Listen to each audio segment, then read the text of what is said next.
벌써 유아내교육 과목을 맡은 지가, 예, 5년. 요즘 좀 오랜만이네 싶으면 한 10년 만에 만나는 사람이 그렇다고 누군가 얘기하는데 그 말이 참 와닿는 것 같네요.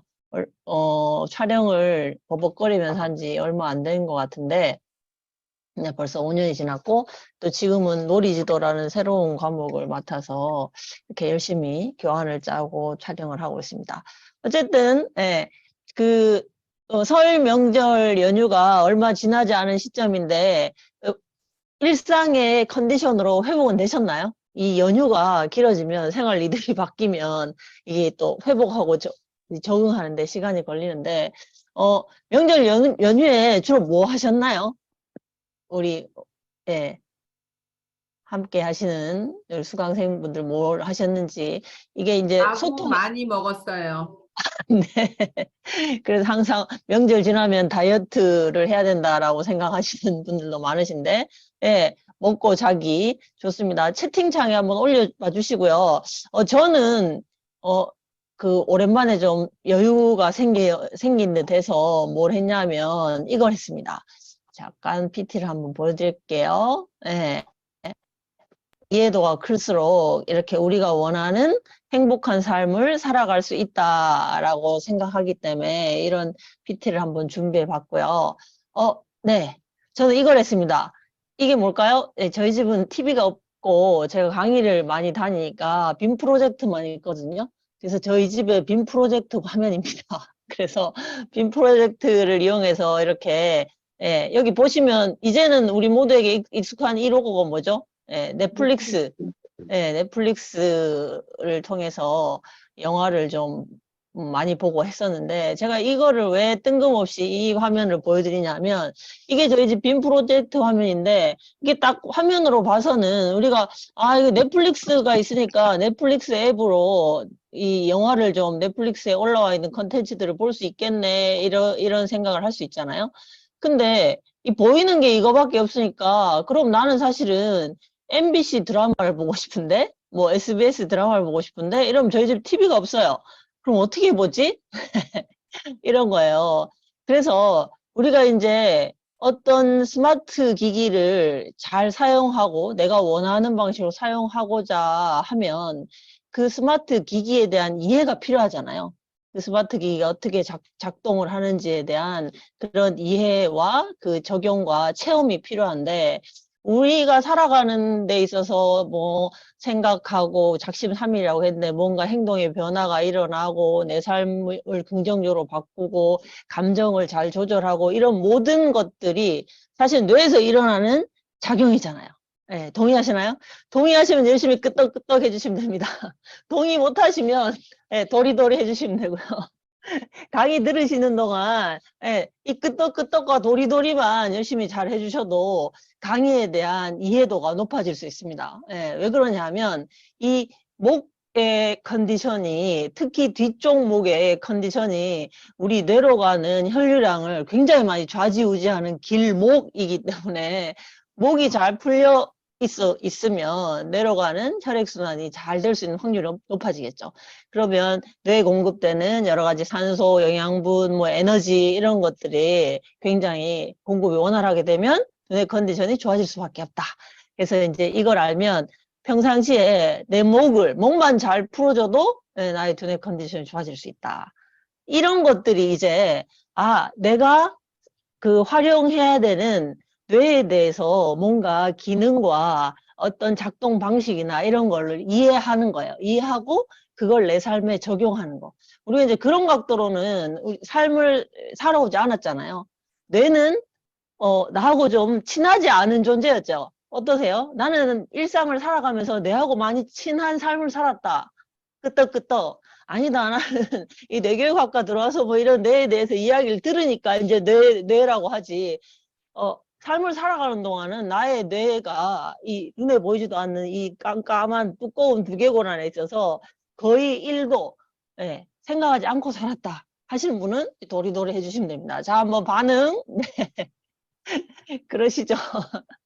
그래서 이제는 좀 바뀌어야 된다. 예, 어떻게? 이제는 뇌과학이 예, 계속 발전하면서 뇌에 대한 많은 것들이 밝혀지고 있는 이 시대에 우리가 살아가니까 내가 나의 뇌를 하물며 스마트폰이나 이런 뭐 다양한 스마트 기기에 대해서 우리가 잘 활용하면서 살아가기 위해서도 그 기기들의 기본적인 기능이나 작동 방식을 이해를 해야 잘 쓸 수 있는데 유나, 토이 데리고 나가.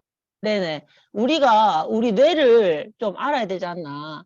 그래서 첫 번째, 뇌를 잘 활용하려면 뇌로 가는 예, 혈액, 우리 몸 전체의 2.5%밖에 차지하지 않는 예, 아주 작은 부분이지만 우리 뇌가 몸 전체에서 쓰는 뭐 산소, 영양분, 뭐 에너지 이런 것들은 거의 몸 전체의 20에서 25%를 쓰고 있기 때문에 뇌로 가는 혈액순환, 혈류량만 좋게 해도 컨디션이 좋아진다라는 거죠. 그러면 열심히 목과 어깨를 이렇게 풀어줘야 된다.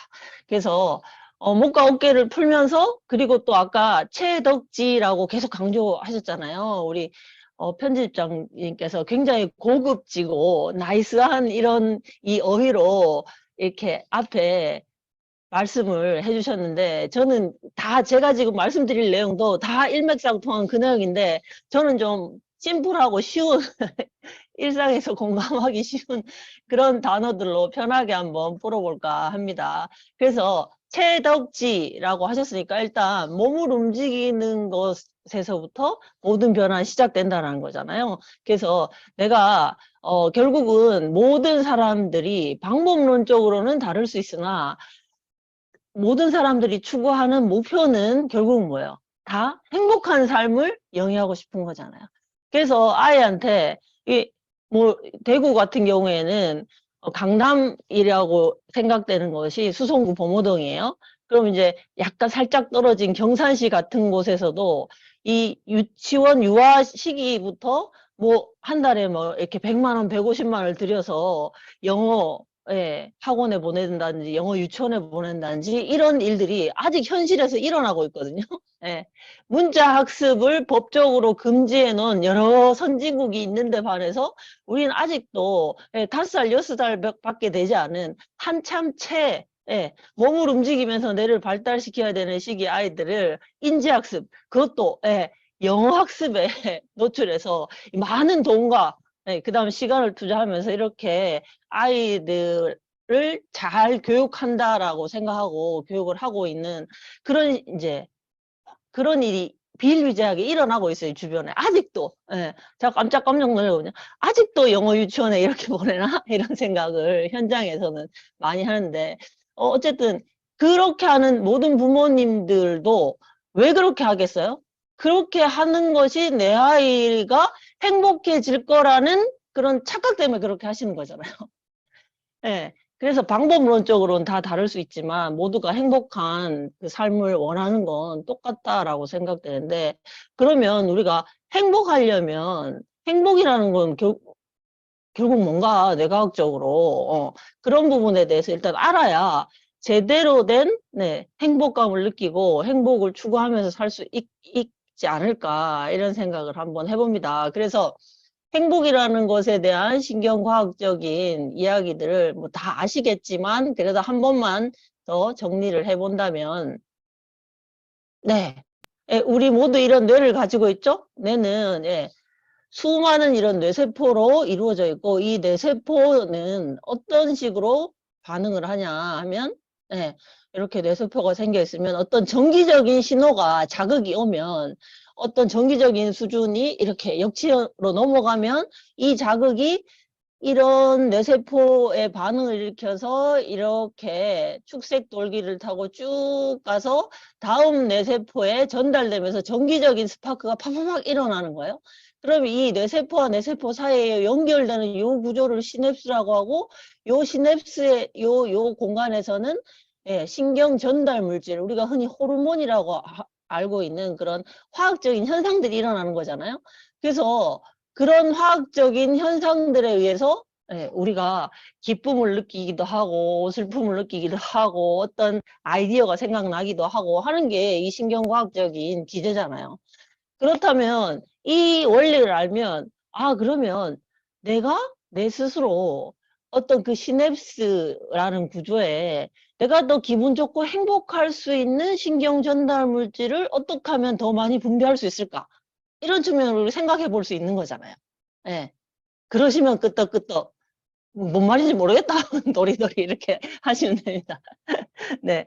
그러면 우리가 행복감을 느끼는 그런 어떤 화학 물질이 잘 분비되도록 해야 된다. 이렇게 했을 때 가장 우리 그 뇌과학적으로 또 알려진 부분이 그 웃을 때 행복한 호르몬이 나온다라는 건 다 알고 계시잖아요. 그러면 웃음이 일어날 수 있는 자극이 왔을 때 웃는 게 아니고 내가 내 스스로 행복한 호르몬을 좀 더 잘 분비시키겠어 하면 내 스스로 웃음을 선택하고 한번 웃어보는 거. 그래서 웃어봤더니 정말 기분이 좋아지네? 이런 걸 체험하는 거. 이런 것들을 반복적으로 하면 그것과 연관된 신경회로가 계속 강화된단 말이에요. 반복을 하면. 그러면 그게 강화됐을 때 우리가 뭐라고 하냐면 그걸 습관이라고 하거든요. 우리가 많은 순간을 내가 의도한 대로 계획한 대로 내가 의지대로 뭔가를 살아가는 것 같지만 사실은 일상의 대부분을 어떤 회로로 살아갈까요? 습관화된 회로로 살아가요. 그래서 아이고 내가 습관적으로 어떻게 했네? 그게 내 습관이다. 와, 습관은 진짜 고치기 힘드네. 이 습관 좀 올해는 이런 습관 좀 버리고 좀 더 이런 좋은 습관을 만들어 가면 좋겠다. 이런 마음도 이렇게 먹으시고 하는데 그 유아 뇌교육이 왜 중요한가 하면 그 우리가 습관이라고 일컫는 그 습관이 바로 언제 만들어지냐? 많은 대부분의 습관이 언제? 이 영유아기에 만들어지는 거예요. 그래서 우리 장래혁 교수님이 모든 인적 자원의 인프라를 언제? 이 유아 시기에 집중하는 게 맞다라고 얘기하시는 거거든요. 그래서 또 많이 본 자료시겠지만 한 번 더 정리를 해보면 이게 바로 뇌세포가 연결되는 시냅스막으로 연결되는 정기적인 신호가 오는 거죠. 이렇게 자극이 올 때마다 연결되는데 이 연결되는 이 시냅스망이 태어날 때는 이렇게 연결이 헐렁헐렁 하던 게 2살 때만 되면 이렇게 빡빡하게 밀도가 높아진다. 한마디로 얘기하면 뇌는 영유아 시기에 0세부터 6세까지 폭발적으로 발달하는데 폭발적으로 발달한다는 게 바로 이 수많은 뇌세포 간의 신경회로를 만들어주는 거다라는 거잖아요. 그래서 이미 만들어져 있는 신경회로를 끊고 새로운 걸 만들어가는 게 우리가 하는 올해는 이런 좋은 습관 한번 만들어 봐야 되겠는데 내가 이런 습관에서 탈피해서 이런 걸 만들어 가야 되겠는데 하는 거고 이런 이미 만들어져 있는 습관의 고리를 끊고 새로운 걸 연결하자니 굉장히 힘든 거잖아요. 근데 아이들은 이미 만들어진 습관이 우리에 비해서는 없고 새로운 습관을 많이 만들 때니까 새로운 습관을 만들 때 우리 모두가 원하는 바람직하고 긍정적이고 행복한 좋은 습관 회로를 많이 만들어주면 아주 이제 편해지는 거잖아요. 이제 그런 관점에서 생각해 보시면 그러면 아이들은 어떻게 습관의 회로를 신경 회로를 만들어 갈까? 아까 우리 그 학과장님이 말씀하시는 가장 먼저 몸을 움직이면서 뇌의 수많은 신경 회로를 만들어 가요. 그러니까 몸을 움직이면서 또 아이들 이렇게 현장에 계시는 우리 선생님들과 원장님도 좀 많이 참여하신 것 같은데 아이들이 이렇게 가만히 보면 아이들은 뭐 할 때 좋아하나요? 뛰고 달리고 구르고 움직일 때 좋아해요. 그래서 이런 움직임을 통해서 자연스러운 기쁨과 성취감과 행복감을 느끼는 그런 경험을 그런 회로를 많이 만들어주면 아이들이 이 근육이 커지듯이 뇌 속에서 행복감을 느끼는 그런 신경회로도 잘 연결되는 거다라고 보시면 되겠죠. 그래서 우리가 대부분의 시간을 습관대로 살아가는데 이 습관대로 패턴화되어 있는 이미 고정화되어 있는 그런 두뇌 습관대로 회로대로 살아갈 게 아니고 내가 원하는 방향으로 내가 원하는 곳으로 이렇게 나아가기 위해서 우리가 첫 번째로 해야 될 게 바로 브레인 오퍼레이팅 시스템, 보스 법칙의 1법칙, 뭐죠? 정신 차려랍니다. 그래서 정신을 차리고 내가 습관적으로 또 이렇게 패턴화된 시스템 안에서 이렇게 하고 있나 아니면 그야말로 정신을 차리고 내가 원하는 것으로 내가 하고자 하는 것으로 이걸 하고 있나 이런 걸 알아차려야 되는데 그 알아차림의 출발은 역시 또 뭐라고요? 채덕지라 그랬잖아요. 그래서 뭐부터 알아차려야 될까요? 나의 몸부터 몸의 감각부터 알아차리는 이 습관을 만들어줘야 된다. 그래서 여러분들은 여러분들의 몸의 감각을 잘 알아차리시고 계신가요? 네. 우리가 뇌는 이렇게 정보 처리 기관이라고 했는데 그럼 이 정보를 나에게 나는 어떤 정보를 주고 있나요? 혹은 내 스스로 내가 나에게 정보를 주나요? 아니면 주변에서 그냥 물밀듯이 쓰나미처럼 몰려오는 정보에 나도 모르게 휘청거리면서 우리 시쳇말로 나 팔랑귀라서 옆에서 뭐라고 하면 이렇게 딸려간다 뭐 이런 얘기를 하는 것 같은 그게 이제 정보가 내가 원하지 않는 정보가 인풋되면 거기에 반응하는 거잖아요. 그래서 이왕이면 내가 원하는 긍정적인 그런 정보를 내 스스로 인풋해주고 그 인풋한 정보가 긍정적으로 처리될 수 있도록 똑같은 정보가 인풋이 돼도 내 안에 있는 이 두뇌 신경망, 두뇌 습관에 의해서 다른 아웃풋이 나오는 거잖아요. 그래서 이 신경망을 배치를 하는 가장 중요한 시기가 영유아식이고 영유아시기에 이 긍정적인 신경회로를 많이 연결해주면 인풋 대비 아웃풋도 긍정적으로 나오는데 이게 부정적이고 이렇게 두렵고 혼란스럽고 이런 신경망이 많이 연결되어 있으면 인풋이 아무리 훌륭해도 아웃풋은 이상하게 왜곡돼서 아웃풋이 나오게 돼 있다. 그래서 이제 영유아 시기가 중요하다라는 거고 우리 긍정적인 정보 처리를 한번 간단하게 같이 한번 체험을 해볼까요? 네. 자 그러면 손을 이렇게 멋진 손 나와라 얍 하면 멋진 손 이렇게 보이시나요? 그러면 이렇게 하는 겁니다. 소리를 내셔야 돼요. 소리를 내셔야 돼요. 자, 좋아, 좋아. 이렇게 소리를 내보세요. 자, 시작. 좋아, 좋아. 네. 좋아, 좋아. 그리고 여기 가슴 부위를 특히 이렇게 흔들면서 좋아. 이렇게 하시는 거예요. 자, 시작. 좋아. 네. 입을 다물고 계시면 안 되고 소리를 내시는 게 더 효과적입니다. 다시 한번. 좋아, 좋아. 네. 좋아, 좋아. 다시 한번 이렇게 흔들면서 좋아. 네. 그리고 어깨를 으쓱으쓱 하면서 좋아.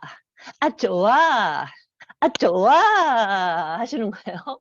자, 이렇게 이제 정보 처리를 하는 거예요. 채덕지에 맞춰서 몸을 움직이면서 나한테 긍정적인 정보를 하면서 내 감정도 채덕지가 통합되면서 기분이 정말 좋아지는지를 한번 체험해 보시는 겁니다. 한 번만 더 해볼게요. 자, 멋진 손 나와라. 야! 하시고요. 자, 좋아, 좋아 해보겠습니다. 시작. 좋아, 좋아. 좋아, 좋아. 가슴을 흔들면서 좋아. 네. 좋아, 좋아. 좋아, 좋아. 좋아. 어깨를 으쓱으쓱 하면서 좋아. 좋아. 좋아. 네. 어떠세요? 한 두 번 했는데 처음에 할 때보다 두 번째 하니까 조금 더 익숙해지셨나요? 그리고 좋아 좋아를 소리를 사니까 아까보다 표정들은 훨씬 더 스마일 입꼬리가 올라가 계신 것 같은데 그러신가요? 네. 이래서 이렇게 간단한 좋아 좋아 저희가 이제 유아들하고 함께하는 인사놀이인데 이 좋아 좋아에도 뇌의 기능과 기제가 간단한 이 행동에도 많이 숨어 있어요. 예를 들면 어떤 거냐면 좋아 좋아 좋아 좋아 이러면서 좌우를 계속 대치겠잖아요. 네. 오른손이 왼쪽에 왼손이 이렇게 그리고 펼쳐졌잖아요. 이렇게 좌우를 교차하고 대칭하는 이런 동작들은 뇌에서 어떤 현상이 일어나냐면 좌우뇌의 신경회로를 계속 연결해서 통합해줘요. 네. 그럼 좌우뇌의 신경회로가 연결돼서 좌우뇌의 균형이 잘 맞아질수록 정서가 안정되고 감정을 잘 조절할 수 있는 컨디션이 되는 거예요. 그래서 이제 이렇게 몸을 움직이면서 하는 거고 그 다음에 좋아 좋아라는 인지 말을 계속 뱉으면서 스스로 자기네 좋아라는 긍정의 메시지를 인풋해 주는 거고 그 다음에 우리가 항상 이제 제가 강의할 때 지금 컨디션 어떠세요? 네, 내 상태를 10점 만점으로 표시해서 10점이 가장 좋은 거고, 네, 1점 낮아질수록 안 좋은 거라면 몇 점이신가요? 이런 걸 많이 해요. 네, 우리 잠깐 해볼까요? 자, 10점 만점에 지금 나의 컨디션은, 네, 좋아 좀 해서 컨디션이 좀 나아졌나요? 아까보다 나아졌으면 손 이렇게 위로 하면서, 네, 좋습니다. 우리 채연이님처럼. 네, 좋아요. 7.9점 좋습니다. 근데 이제 대부분의 그 교육을 할 때 시작점에서 이렇게 하면 7.9점 잘 안 나와요. 대부분 이제 5손가락 안에서 끝나는데, 그러면 내 몸과 마음에 지금 내 전체적인 컨디션이 뭐 중하 정도인데 왜 그런지 우리 한번 짚어볼까요? 이러면서 제가 많이 하는 게 뭐냐면 엄지척해서, 예, 한번 나의 상태를 체크해 보는 거예요. 내 엄지손가락이 청진기다라고 생각하시고 내 몸을 이렇게 꾹꾹 눌러 보시는 거예요. 한번 꾹꾹 눌러 보시겠어요? 예. 여기 쇄골 이 중간에서부터 일직선으로 수직선을 따라서 이렇게 꾹꾹 같은 힘으로 꾹꾹 누르면서, 이 같은 힘으로 누르면 이 느껴지는 감각도 같아야 되는데 위치에 따라서 조금 다르죠. 예. 그래서 꾹꾹 누르면서 어디가 가장 많이 자극이 심한가? 자극 정도가 이렇게 꾹 눌렀는데 할 정도로 통증이 강력하게 느껴지는 곳이 혹시 있나? 예, 자기 몸을 한번 체크해 보세요. 그리고 제가 하나, 둘, 셋 할 때까지 체크해 보시고 가장 많이 자극이 심하거나 통증이 심한 곳을, 예, 딱 짚어 보세요. 어딘지. 자, 하나, 둘, 셋. 어디신가요? 네. 이렇게 화면상에 잘 보이시는지 모르겠는데 대부분 아마 90% 이상이 이걸 하나, 둘, 셋 하면 다 엄지손가락을 여기 가슴 중앙 언저리에 이렇게 얹고 계시거든요. 네. 그 말인즉 뭐냐면 그곳이 가장 에너지가 정체되어 있는 곳이란 얘기예요. 에너지가 정체될수록 우리가 감각적으로는 통증을 느끼게 돼 있어요. 그래서 에너지가 가장 많이 정체되어 있는 곳이 바로 여기다. 뭐 어떤 에너지가 정체되어 있을까요? 네. 정체가 왜 될까요? 에너지가 밝고, 예, 가벼우면 잘 소통이 되겠죠. 근데 어둡고 탁하고 차갑고 무겁기 때문에 에너지가 정체돼요. 그런 에너지들을 우리가 싸잡아서 스트레스 에너지라고 보실 수 있어요. 내가 부정적인 생각, 걱정, 근심 막 이런 것들이 다 나의 에너지를 어둡고 무겁고 탁하게 만들고, 그러다 보면 에너지의 정체 현상이 일어나는데 특히 어느 구간에서 정체되느냐? 가슴에서 정체돼요. 그래서 제가 설명을 좀 길게 했지만 가슴에 이 쌓여있는 이 정체된 에너지를 풀어내면 이 에너지 순환이 잘 일어나겠죠? 그래서 이걸 풀어내기 위해서 뭘 하는 거예요? 가슴을 이렇게 냅다 흔들면서 좋아 이렇게 하는 거예요. 그런 원리가 숨어져 있어요. 그래서 이렇게 좋아하는 거고요. 그 다음 마지막에 이렇게 어깨를 쓰그쓰그 하잖아요. 이 부분 아까 말씀드렸죠. 내려가는, 예, 혈류량이 어디를 통과한다? 어깨와 목 뒤쪽을 통과해서 뇌로 이렇게 전달되기 때문에 목과 어깨의 상태가 굉장히 중요해요. 그래서 어깨를 으쓱으쓱 고개를 이렇게 움직이면서 근육을 말랑말랑하게 해주면 근육 사이를 통과하는 혈관에 혈액이 잘 순환되면서 뇌에 공급이 잘 되겠죠. 그래서 이제 아주 간단한 동작이지만 이런 뇌에 기제가 숨어 있는 그런 동작이에요. 그래서 이런 거를 하고 나면, 네, 뭔지 모르게 별거 안 했는데, 네, 조금 안 하던 짓을 해서 살짝 좀 민망하고 쑥스러운 것 같기도 하지만 좋아 하고 나니까 나도 모르게 이렇게 입꼬리가 실룩실룩 하면서 좀, 예, 진짜 기분이 좋아진 것 같은 그런 느낌이 드는 거예요. 그래서 이게 이런 경험들을 어려서부터 자주자주 반복해서 이렇게 했더니 기분이 좋아지네. 이게 예, 체덕지를 계속 통합하는 거잖아요.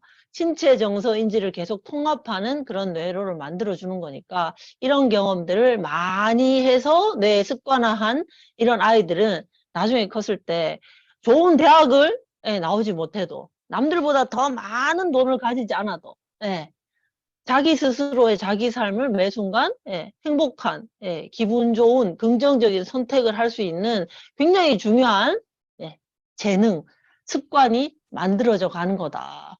그래서 우리가 이런 부분을 아이들한테 해줘야 되는 거고, 근데 어려서부터 아이들과 이렇게 아이들이 행복하고 기쁨을 느낄 수 있는 이런 부모와의 상호작용, 이런 것들을 많이 해주는가? 아니면 아이한테 뭔가를 자꾸 지시하고 가르쳐 주려 하고 올바른 방향으로 이끌어주기 위해서 뭔가를 막 교육해야 된다고 생각하는가? 이게 이제 부모의 태도에 따라서 아이들이 이렇게 행복할 수 있는 두뇌 습관을 많이 만들 수도 있고, 예. 엄마는 막 애를 쓰면서 아이를 잘 이끌어 주려고 가르치고, 예, 자꾸 이렇게 이끌어 주고 하려고 하는데 그닥 효과가 없을 수도 있다라는 거죠. 자, 어쨌든 이게 아이들이 어떻게 반응하냐, 부모의 상태에 따라서 어떻게 반응하냐를 잠깐 한번 실험한 영상을 환하게 보겠습니다. 웃던 엄마가 갑자기 무표정해진다면 아이들은 어떤 반응을 보일까? 한순간에 표정이 달라지자 깜짝 놀라는 한음이. 미소천사 한음이는 엄마의 무표정에 대성통곡을 하고 말았다. 생후 7개월 정우의 차례. 갑자기 표정이 바뀐 엄마.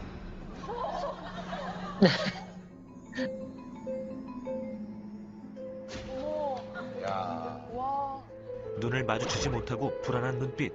주위를 두리번두리번거리며 딴 데만 쳐다보는 정우.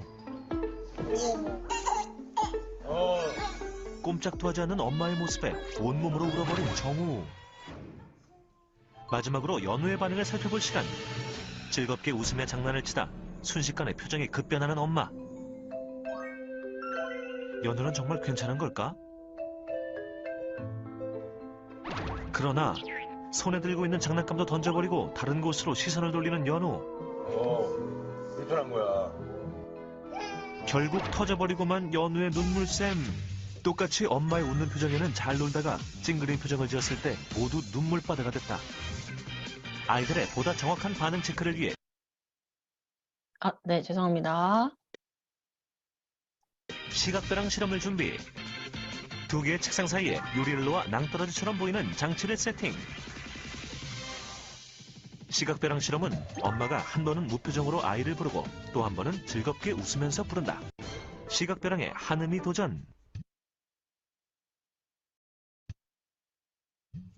맞은편에 엄마를 바라보는 한음이. 이때 웃음기 없는 표정으로 한음이를 바라보는 엄마. 몇 걸음 채 가지 못했는데 자신의 키보다도 높아 보이는 낭떠러지에 깜짝 놀란 모습. 어쩔 줄 모르는 한음이 엄마에게 간절한 눈빛을 보내지만 되돌아오는 것은 엄마의 싸늘한 표정뿐. 무심한 엄마의 행동에 결국 시각배랑을 건너지 못하고 제자리로 다시 돌아갔다. 연우에 이어 한음이 역시 시각배랑을 건너지 못하고 포기. 아이들은 무표정한 엄마의 얼굴을 보는 즉시 제자리로 돌아갔다. 심리학적으로는 거울 이미지 효과라고도 하고요. 부모의 그런 네. 이 보시는 것처럼 아이들은 예, 온통 주파수가 나를 돌봐줄 누군가, 그게 대부분의 이제 주 양육자인 엄마 혹은 예, 원에 왔을 때는 선생님이시겠죠. 그래서 굉장히 예민하게 민감하게 반응을 하는 거예요. 우리 인간의 뇌가 그렇게 먹은 거예요. 왜 그러냐 하면 아까 우리 그 학과장님께서도 얘기하신 대부분의 동물들, 포유류들은 태어나서 얼마 지나지 않아서 예, 성인과 똑같은, 성체와 똑같은 활동을 할 수 있는데 유일하게 우리 인간만이 아주 오랜 시간이 지나야 어른과 같은, 예, 다시 말해서 내가 내 스스로의 삶을 생존시킬 수 있는 그런 능력이 생기는 거잖아요. 그래서 혼자서 걷는 데만 해도 뭐 다른 강아지나 고양이는 한 뭐 2, 30분 만에 걸을 수 있는 걸 우리 인간은 1년이라는 평균적인 시간이 걸려야 혼자서 걸을 수 있고, 혼자서 걷는다고 이게 해결되는 게 아니잖아요. 먹이고 입히고 재우고 하는 걸 생물학적으로는 한 6년. 그 다음에 사회적인 어떤 독립을 하기 위해서는 네, 한 18년 최소한 이런 긴 시간 동안 누군가의 돌봄, 보살핌을 받아야 생존할 수 있는 이런 시스템이기 때문에 나를 돌봐줄 누군가에게 굉장히 예민할 수밖에 없어요. 나의 생존과 연관돼 있기 때문에. 그러니까 나를 돌봐주는 누군가의 상태에 굉장히 예민할 수밖에 없고, 그래서 내 아이가 정서적인 안정을 가지고 경험하면서 편안하게 또 행복하게 이렇게 이제 지내기 위해서는 그 무엇보다도 중요한 게 아이랑 함께하는 어른이 얼마나 편안하고 행복한가가 굉장히 중요한 거예요. 엄마 표정만 바뀌어도 아이가 급 불안해하고 같이 이렇게 표정이 없어지고 이렇게 두려움으로 불안감으로 이렇게 울음을 터뜨리는 이 영상만 봐도 알 수 있듯이. 그래서 아이를 행복하게 하기 위해서는 우리가 주 양육자인 내가 먼저 행복하고 건강하고 정서적인 안정을 가져가는 게 되게 중요한 거고, 그러면 다시 말해서 내가 그럼 행복하려면 어떻게 해야 될까요? 우리 뇌의 기제를 알고 좋아 좋아 좋아 이렇게 하면서 내 스스로의 정보 처리 체계를 자꾸 바꿔나가는 그런 연습이 필요하다라는 거죠. 그래서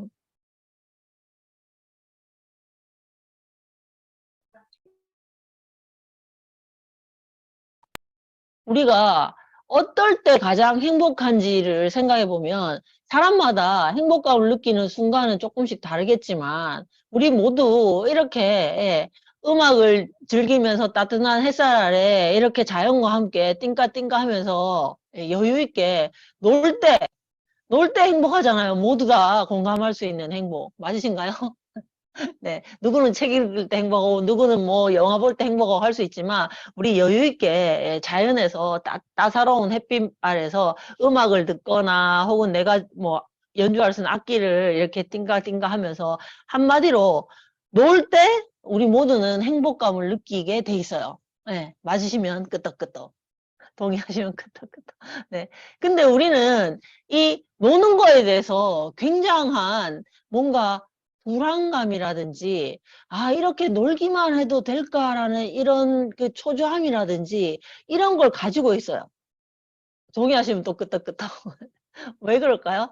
방금 보여드렸던 우리가 어렸을 때 가장 인상 깊게 많이 접했던 게 전래동화나 이런 그림책이나 이런 건데 그 중에서도 또 되게 빼놓을 수 없는 게 우리 모두가 한 번쯤은 읽었을 유아시기 한 번쯤은 읽었을 이솝우화 개미와 배짱이 이야기 다 아시잖아요. 예. 여름에 열심히 일 안 하고 띵가띵가 기타 치고 놀고 여유 부리면서 놀았던 배짱이는 한겨울 추위가 왔을 때 얼어 죽고 굶기 일보 직전이라 막 개미한테 도움을 청하는 이런 이솝 우화가 우리한테 너무 강력하게 각인이 되어 있는 거예요. 그러다 보니 놀이에 대한 특히 또 우리 대한민국 사람들은 전 세계에서 가장 안 한다 마이드라는 이 낙천감을 느끼는 여유를 느낄 수 있는 신경 전달 물질 호르몬인데 이 호르몬이 전 세계에서 가장 적게 나오는 민족이에요. 그러니까 세계 어딜 가도 계속 부지런해야 되고 열심히 개미처럼 일해야 성공할 수 있고 내가 겨울에 얼어 죽지 않고 고생하지 않고 잘 살아낼 수 있다는 그런 강력한 신념 체계가 있는 거예요. 그 덕분에 전 세계 어딜 가서도 굉장히 성공적인 삶을 살아가지만 그만큼 스스로에게 여유를 준다거나 좀 느긋한 이런 부분은 우리가 좀 가지기 힘든 부분이다. 그래서 이제 이 부분을 알고 우리가 내가 신경 전달 물질, 여유를 가지는 신경 전달 물질이 좀 덜 나오기 때문에 내가 의식적으로 좀 여유를 나한테 챙겨줘야 되고 느긋함을 좀 자꾸 경험시켜야 되겠구나. 이렇게 아는 게 뇌의 기제를 알고 뇌를 활용하는 생활이라는 거예요. 그래서 우리한테 이런 선입견이 있기 때문에 나뿐만 아니고 내 아이도 그만 좀 놀아. 너 이렇게 계속 놀기만 하면 안 돼. 공부를 해야 돼. 심지어는 이 유아들한테 놀이가 본능이고 놀이를 통해서 행복감을 느끼고 놀이를 통해서 다양한 사고력과 문제 해결력과 창의성과 이런 모든 배움이 일어나는 영유아 시기에도 이렇게 놀리기만 해도 될까? 이렇게 놀기만 해도 될까? 어디 학원에라도 보내야 되는 거 아닌가? 한글을 다른 친구들에 비해서 이렇게 모르면 얘 혼자 기죽지 않을까? 이런 걱정을 하게 된다는 거죠. 이 너무 강력한 이런 신념이 우리에게 각인돼 있다 보니까. 그런데 과연 정말 이럴까? 여기서 이제 미래에서 온 아이들이라는 말이 되게 많이 공감이 되는데, 우리 아이들은 지금 세상을 살아갈 게 아니고, 예, 지금 물론 세상을 살아가지만, 이 아이들이 자기 삶을 스스로 이렇게 이끌어가는 시기는 앞으로 예, 최소한 20년, 30년 후의 미래라는 거죠. 그래서 미래에서 온 아이들이라는 표현이 저한테 되게 많이 와닿았어요. 그래서 과연 20년, 30년 후에 자기 삶을 자기가 주인으로서 이렇게 이끌어 가야 되는데 20년, 30년 후에도 지금 내가 중요하다고 생각하는 가치가 내 아이한테 먹힐까?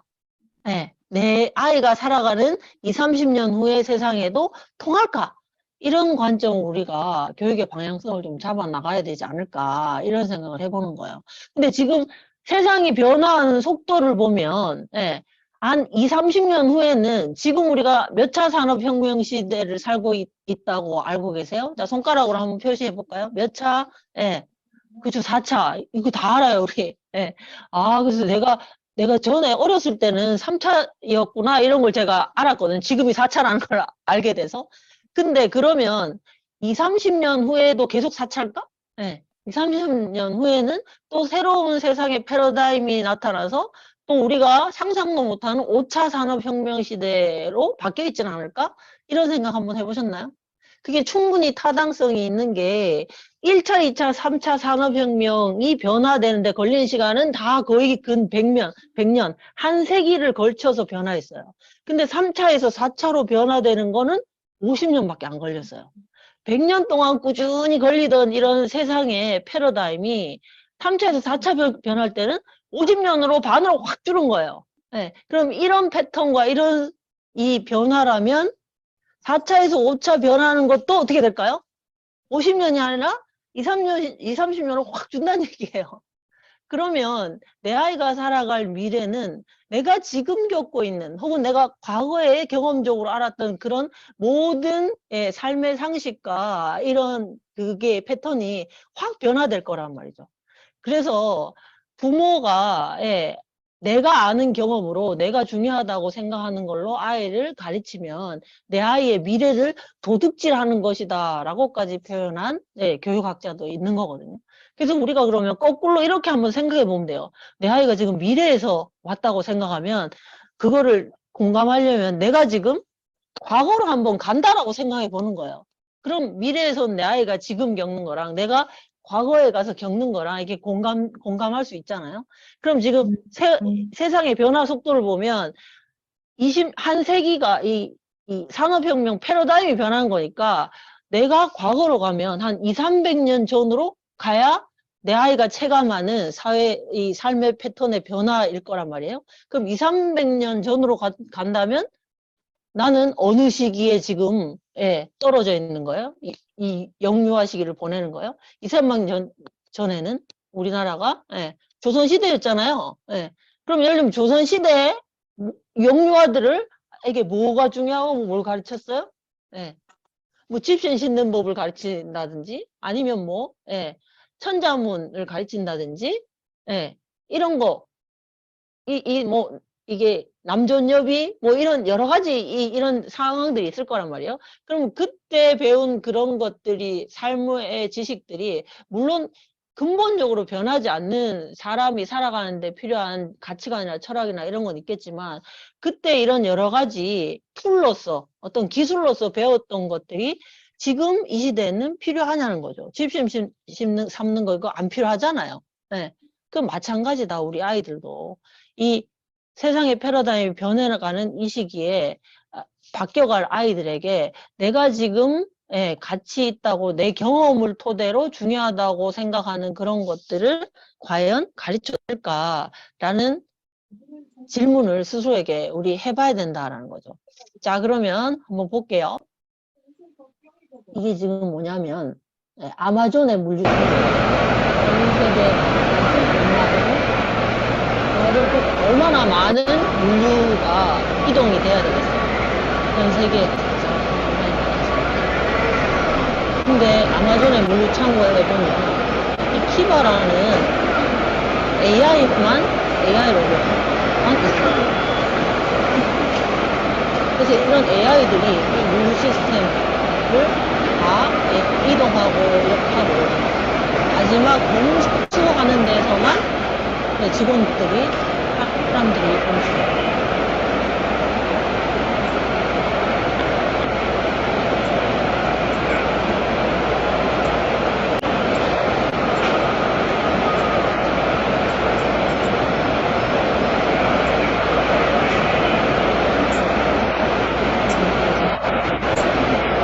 이 넓은 물류창고가 저기 저 지나가는 사람 하면 뭐죠?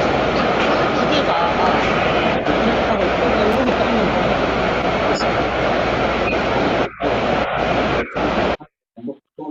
이게 지금 아마존의 물류창고의 풍경이거든요.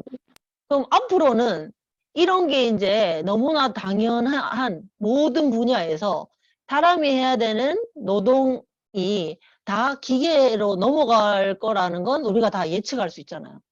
그럼 여기서 우리가 한 번 더 생각해 봐야 될 건, 그러면 사람은 뭘 하고 있어야 되지?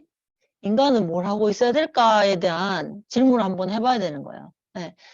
이게 이제 뭔가 이렇게 경제 활동을 해서 생산을 해야 되는 일을 기계가 다 해준다면 인간 대신 인간은 뭐 하고 있을까? 예. 아까 우리 이솝우화에서 봤던 것처럼 배짱이처럼 삶을 여유 있게 즐기고 뭔가 예술적인 탐미적인 이런 삶을 이걸 생활을 하고 뭔가 여유를 가지고 취미 생활을 즐기고 한마디로 잘 놀아야 되는 게 우리의 삶일 수 있다는 긍정적인 방향으로 생각하면 동의하시나요? 별로 동의를 안 하시나요? 네. 그래서 잘 노는 능력이 앞으로 우리 아이들의 생존 능력이 될 수 있다라는 말씀을 드리고 싶은 거예요. 네. 이게 왜 그러냐면 열심히 빡세게 일하는 것이 열심히 사는 것만이 최선이라고 생각하고 열심히 일했던 분들 퇴직하면 어떤 일이 일어나죠? 65세 이렇게 정년 퇴직하면 갑자기 여기저기 온몸이 아프고 우울감이 느껴지고 막 이런 분들 되게 많으시잖아요. 그러니까 내가 나를 잘 건사하면서 나와 잘 소통하면서 첫 번째 놀이의 대상은 나를 데리고 잘 놀아야 되는데 그런 연습을 그런 경험을 하나도 못 해본 거예요. 그래서 뇌교육에서 주장하는 놀이는 누군가 장난감을 가지고 혹은 누군가 친구와 노는 것에서부터 출발하는 게 아니고 내가 내 몸과 마음을 가지고 나와 잘 놀자예요. 나랑 잘 노는 사람이 대상이 있거나 아니면 누군가와 친구와도 잘 놀 수 있고 그게 더 확장되면 이 지구라는 커다란 환경하고도 잘 놀 수 있기 때문에 나와 잘 노는 그 출발점이 잘 되면 점점 더 의식이 확장돼서 이 지구라는 환경까지도 잘 건사하고 잘 돌보고 잘 보호해 줄 수 있다. 그래서 지금 많은 사람들이 이제는 대한민국 인구 절벽 시대가 체감된다라고 하시는 만큼 우리가 팬데믹 코로나를 겪으면서 와 이제는 환경으로부터의 위협이 바로 우리가 코앞에 와서 끊임없이 이런 코로나로 끝난 게 아니구나라는 걸 생각하고 있잖아요. 또 다른 인간과는 별개로 떨어져 있던 다른 생태계에서의 어떤 바이러스들이 우리한테 익숙하지 않은 그런 바이러스들이 또 이렇게 전 세계에 퍼지면 우리는 또 이런 힘듦을 겪어내야 된다는 그런 환경의 위협을 끊임없이 받으면서 앞으로는 살아가겠구나. 이런 바이러스뿐만 아니고 해수면도 계속 올라가고 있죠. 그래서 지구의 평균 기온이 지금 1.5도만 더 올라가도 해수면이 높아져서 모든 육지가 다 바닷속에 잠길 거다라고 얘기하는 이런 학자들도 많잖아요. 이런 환경의 위협을 계속 받고 있는데 뇌교육에서 바라보는 해법은 뭐냐? 첫 번째 나하고 잘 노는 데서부터 출발해야 된다. 그래서 이런 나하고 잘 노는 습관을 어려서부터 만들어주는 게 굉장히 중요하다라는 거고요. 그럼 노는 바로 이 놀이 자체는 체덕지가 저절로 만들어지죠. 몸을 움직이면서 놀잖아요. 놀이의 가장 기본 베이스는. 그래서 몸을 움직이면서 놀고, 그 다음에 몸을 움직이면 어떻게 되죠? 신체와 감정은 함께 이렇게 동전의 양면처럼 붙어 다니기 때문에 몸을 움직이면 예, 나의 감정이 바뀌게 마련이에요. 그럼 몸을 움직이면서 감정이 바뀌고 몸을 움직이면서 감정이 바뀌는 것을 알아차리는, 인지하는 이런 경험을 자꾸 하는 거. 그래서 두뇌 발달 놀이의 핵심은 바로 뭐냐면 몸을 움직이고 예, 몸의 감각과 예, 감정의 변화를 메타인지 스스로 알아차리는 그 순간순간을 많이 경험해 주게 하는 게 바로 예, 두뇌 발달 놀이의 핵심 원리인 거예요. 네, 그래서 우리 아이들에게 뿐만 아니고 내가 나에게도 이런 통합된 회로가 잘 만들어져야 내가 나를 이해하는 만큼 내가 더 나를 잘 관리하고 행복할 수 있도록 이렇게 나를 트레이닝 해줄 수도 있기 때문에 내가 나한테 물어보는 것들을 많이 하셔야 되고, 나 지금 행복한가? 나 어떻게 하면 행복하지? 네. 아, 나 이렇게 할 때 내가 금방금방 기분이 바뀌고 나의 컨디션이 바뀌구나. 이런 거를 이제 알아차리는 거죠. 그러면 알아차릴 수 있는 이 바로미터를 하나 드리면, 아까 이게 스트레스 에너지가 많이 정체되어 있는지 아닌지 이렇게 눌러서 확인해 봤잖아요. 또 하나의 방법은 바로 뭐냐면 온도 체크예요. 우리가 온도를 체크해 보면 아랫배 온도와 예, 이 머리의 온도를 체크해 보면 내 몸의 상태와 마음의 상태가 좋을 때, 정상적일 때는 아랫배가 따뜻하고 상대적으로 머리 쪽은, 위쪽은 시원해야 돼요. 네. 그럼 온도를 한번 체크해 보실까요? 어떤지? 이마랑 아랫배랑.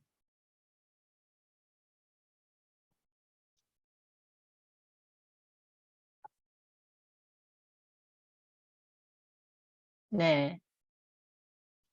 어떠신가요? 이마가 더 따뜻하세요? 아랫배가 더 따뜻하세요? 더 따뜻한 곳에 이렇게 두 손 한번 모아봐 주시겠어요? 네.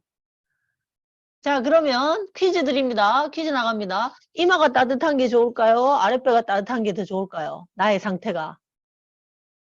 어느 게 더 좋을까요? 이마가 차가운 거. 네, 맞습니다. 네. 근데 이렇게 질문하면 다 아는데 한 가지 더 질문을 드리면, 그래서 평소에 나의 온도, 내 몸의 온도의 밸런스를 자주자주 체크하시고 예, 내 상태를, 이마가 더 시원한 게 좋은 상태니까 이마를 더 시원하게 해주는 뭔가 액션을 하고 계신가요? 어떠세요? 이게 바로 아는 것과 행동의 괴리인 거예요. 내가 알고 있는 거를 내 생활에 적용해서 끊임없이 자연스러운 습관을 만들어가는 게 이 브레인 트레이닝, 뇌교육인 거예요. 자, 그러면 이제 우리 아셨으니까 평상시에도 내 몸에 지금 온도 밸런스가 어떠지? 이쪽이 더 뜨끈뜨끈한데? 그럼 빨리 아래쪽으로 내려야 되겠는데? 제가 이렇게 얘기하니까 여섯 살 반에 선생님이 저한테 피드백 해주는 이야기가 생각나네요. 6살 꼬맹이가 이렇게 교실 구석에 앉아서 고개를 이렇게 도리도리 하면서 아랫배 이렇게 막 꿍깡꿍깡 북치듯이 두드리고 있더래요. 그래서 선생님이 뭐하냐 너 지금 이렇게 물었더니 네, 제 빨간 요수공이 머리 위로 올라가서요 아랫배로 지금 내리고 있어요.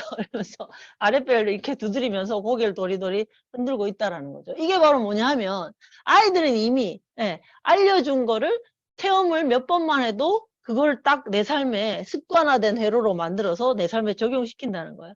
아, 내가 아랫배가 따뜻하고 머리가 시원해야 되는데 그걸 이제 유아들한테 맞춰서 이미지화해서 머리에는 시원시원 파란 요술공, 아랫배는 따끈따끈 빨간 요술공 이렇게 얘기를 하거든요.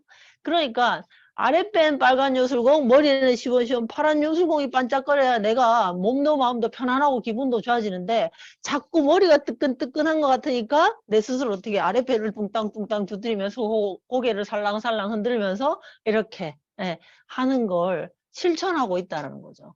그래서 이 영유아 시기에 어떤 경험을 해주고 어떤 정보를 처리하게 해주느냐가 이렇게 중요하다는 거예요. 그래서 우리 뇌를 아시는 우리 학우님들께서는 이런 것들을 일상에서 좀 적용할 수 있었으면 하는 생각이고요. 그럼 잠깐 우리 이게 정말 효과가 있는지 또 체험을 한번 해보셔야 되겠죠? 자, 어깨를 이렇게 쭉 돌려서 가슴을 쭉 펴시고요. 주먹을 가볍게 쥐고 배꼽 아래쪽을 예, 신나게 뚱땅뚱땅뚱땅 두드려 보세요. 네, 뚱땅뚱땅 두드리는데 두드릴 때마다 어딘가 저 장 안쪽에 깊숙한 곳에 통증이 느껴진다면 그만큼 거기에 뭔가 에너지가 뭉치고 정체돼 있는 거죠. 이렇게 두드리면서 의식을 집중하면 뇌체조예요. 그냥 아무 생각 없이 이렇게 두드리면 그냥 신체 활동이고요. 두드리면서 두드리는 곳에 의식을 집중해서 이게 자극을 주는 거거든요. 아까 봤던 뇌세포에 정기적인 신호를 빡빡 주는 거예요. 이렇게 두드리는. 평상시에 이렇게 안 두드리잖아요. 그래서 이렇게 두드려 봄으로써 자극을 줘서 차이값이 딱 생기면 예, 의식을 집중하면 여기 아랫배가 여기가 뭉쳐있네, 여기가 답답하네, 여긴 좀 무겁네, 점점점 따뜻해지네, 이런 것들을 느낄 수 있어요. 이런 것들을 의식을 집중해서 느낄 때 뭐가 생기냐면 에너지가 생겨요. 어떤 에너지? 진기라고 하는 에너지. 우리가 에너지를 어떻게 만들어내나요? 하면 음식을 섭취해서 만들어내요. 이렇게 생각하지만 음식을 섭취해서 만들어지는 에너지는 정기. 그 다음에 내 의식을 집중해서 생기는 마음의 힘으로 의식을 집중해서 생기는 에너지는 진기. 그래서 아랫배 이렇게 두드리면서 한번 진기를 모아보겠습니다. 아랫배 두드리고 아랫배 두드리면서 우리 몸을 유기적으로 내가 잘 쓸 수 있나 컨트롤 할 수 있나를 한번 이게 테스트 해볼게요. 아랫배는 앞뒤로 이렇게 두드리시고 동시에 어깨는 한 번씩 으쓱 으쓱 으쓱 으쓱 지금 손은 앞뒤, 어깨는 아래 위, 그 다음에 고개는 좌우 이렇게 다 각기 다른 방향으로 이렇게 한번 움직여 보실까요? 이러면 아무 생각을 할 수가 없어요. 이 각각 다 몸이 다른 방향으로 움직이기 위해서는 이 생각이 이제 끊어지고 생각이 끊어진 그 자리에 계속 마음의 힘으로 내 몸의 감각에 계속 의식을 집중해 봅니다. 자, 10초 동안만 한번 해보겠습니다. 10, 9, 8, 7, 6, 네, 어깨 으쓱으쓱, 네, 고개 도리도리 하고 계시나요? 3, 2, 1, 멈추고 두 손을, 아랫배, 배꼽 아래에 딱 이렇게 올려보세요. 두 손을 배꼽 아래에 딱 올리시고, 나의 이 좌골이라고 하는 엉덩이 쪽에 왼쪽 오른쪽에 약간 뾰족하게 튀어나오는 뼈 있잖아요. 그 좌골이 이 의자에 왼쪽 오른쪽에 50대 50의 힘으로 둘 다 의자 바닥에 쫙 잘 밀착되어 있는지 한번 느껴보시고요.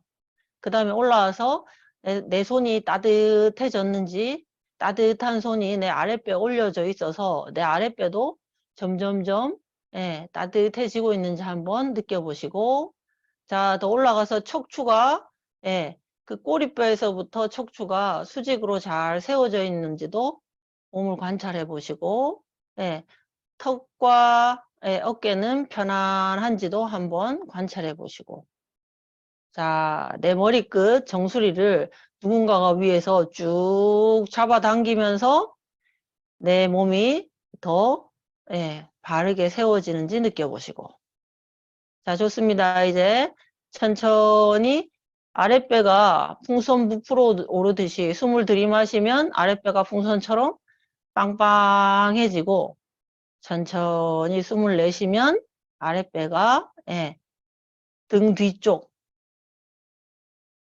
쭉 압축되듯이 밀착됩니다. 다시 한번 천천히 숨을 쉴 때 아랫배가 빵빵해지고 잠시 멈췄다가 숨을 길게 천천히 내쉴 때 아랫배가 등 뒤로 쫙 밀착됩니다. 한 번 더 숨 천천히 들이마시고 자 이제 내쉴 때는 아랫배뿐만 아니고 이제 관략근 항문 똥꼬까지 쫙 같은 방향으로 압축되는 느낌으로 쫙 조여주시고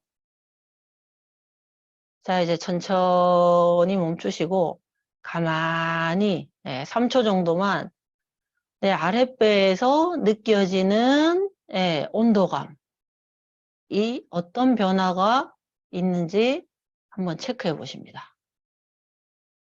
하나, 둘, 셋.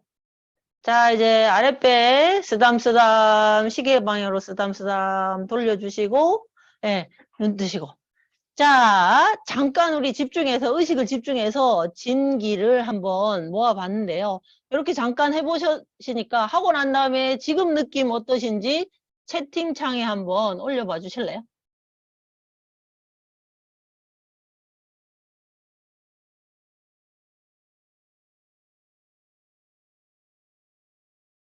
네.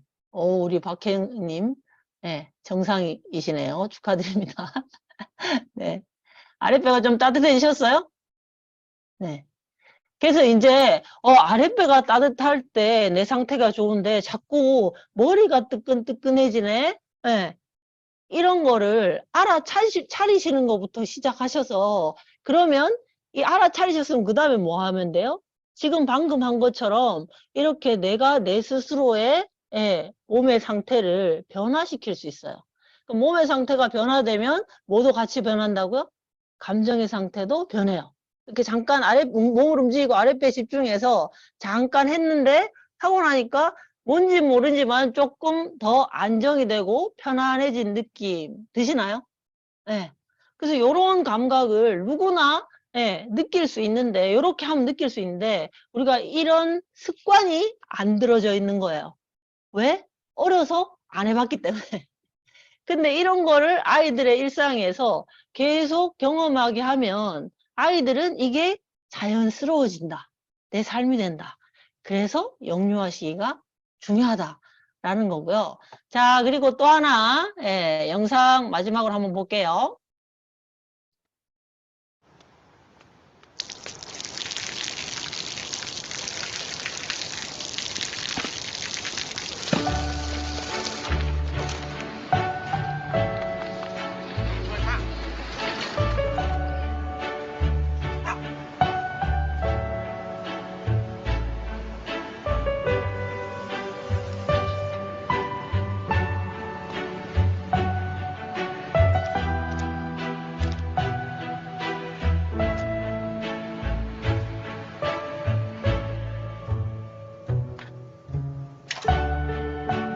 เขาจะได้อะไร ถ้าเขาทำแบบนี้ทุกวัน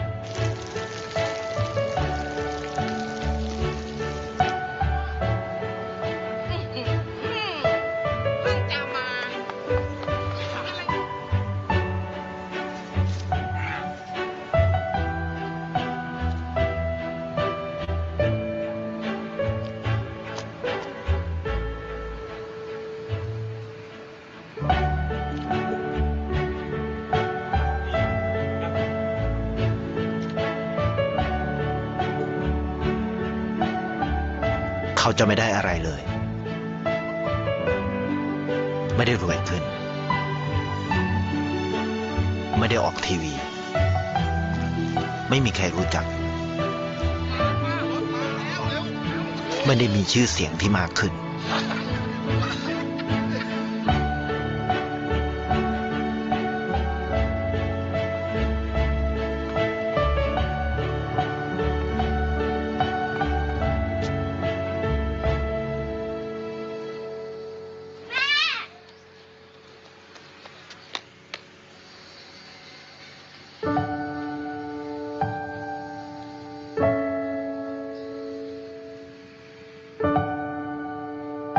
เพราะสิ่งที่เขาได้ คือได้แค่ความรู้สึก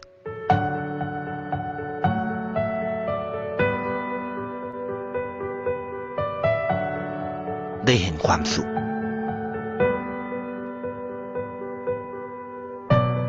ได้เข้าใจ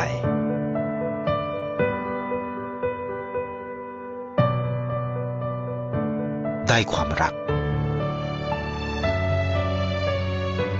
ได้ในสิ่งที่เงินซื้อไม่ได้ ได้โลกที่สวยงามกว่าเดิม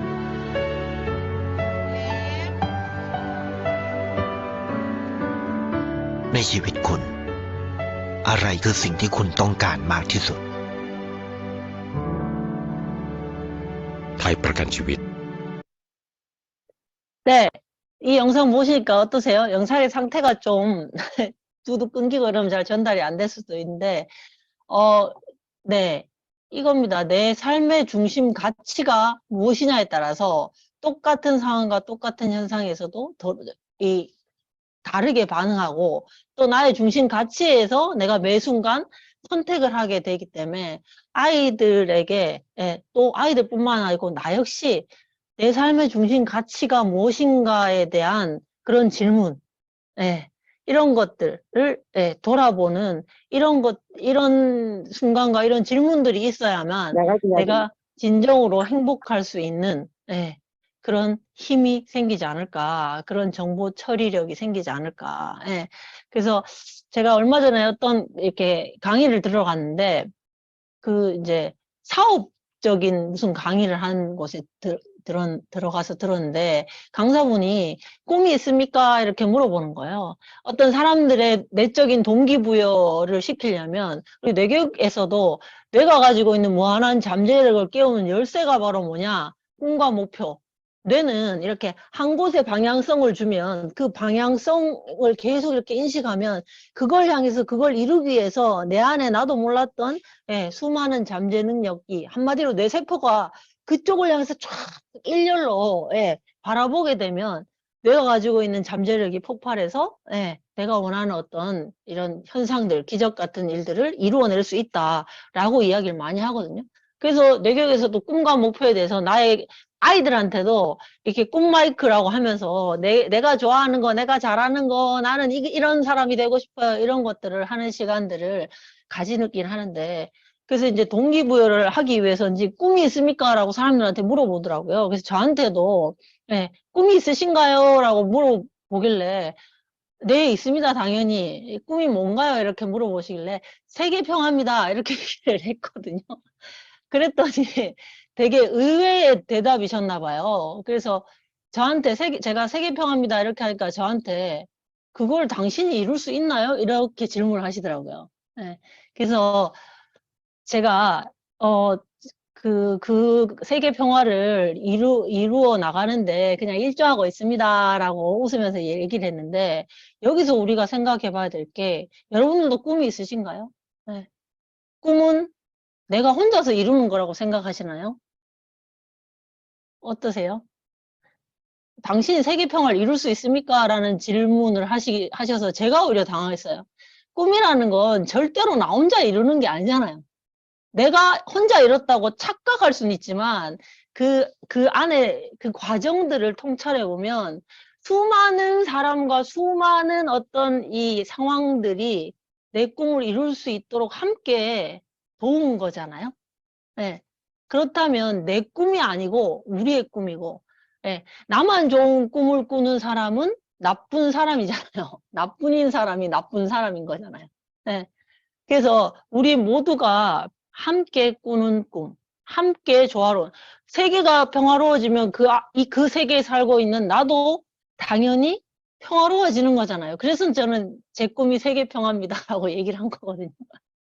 네, 그런 의식, 그런 모두가 함께 연결돼 있고 함께 어우러지면서 조화롭게 살아가야 된다는 그런 가치와 철학을 아이들한테 중심 가치로 심어줄 수 있을 때 우리 아이들이 훨씬 더 건강하고 행복해질 수 있지 않을까.